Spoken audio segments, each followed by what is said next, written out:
Hi, gang.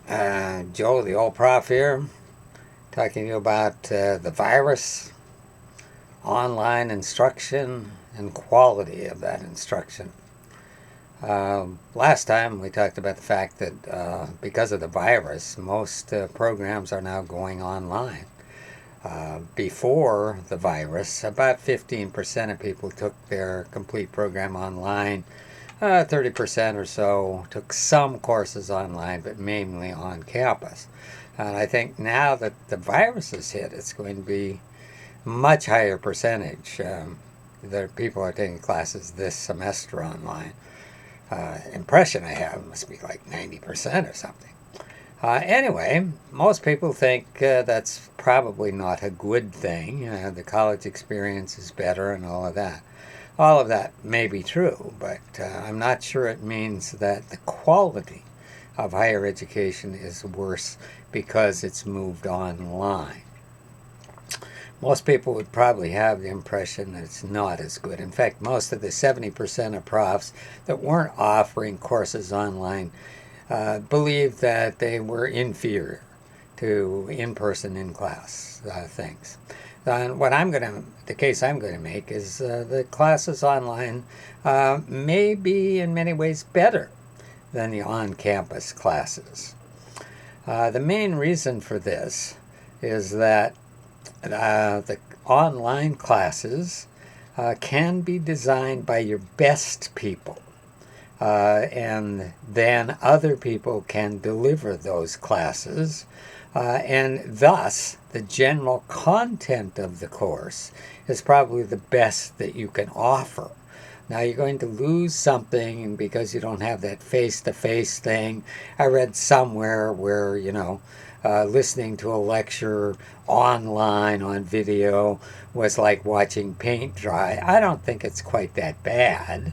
Not as good as in person, but it's not that bad because you can stop the video, go get yourself a little refreshment, take a little walk, come back and go at it again. Can't do that face to face. You got to stay there for the whole thing. But anyway, there are things that are in the works that I think are going to mitigate some of that, and that's the hologram stuff, where you actually appear, a whole and the students. And it's possible to have complete online, on time interaction, even though you're in various locations. I don't know if all classes can go online. I know there are some classes that went online. I'm surprised that they did it, but they've been online for some time. Somebody wanted public speaking online. I thought, wow, can't possibly do that. Well, it's been done. Pretty good class in many ways, a lot more difficult than the face-to-face class. You have to arrange for photography and your peer review and all kinds of things. So it may be possible in some areas, impossible in some areas of the sciences to actually have a complete online program. But with robotics and holographic stuff and virtual time, I'm not sure that's true. One of the things that we had a lot of trouble with over the years was you'd have your program, a study, and you'd have a prof that's supposed to deliver a class on X, and gee, didn't actually get that done. Now there's going to be quite a bit of transparency in these classes. You'll know if a prof has deviated considerably. You'll be able to see it. It'll be evident, and students can actually post what's being done, and so people off campus can see it.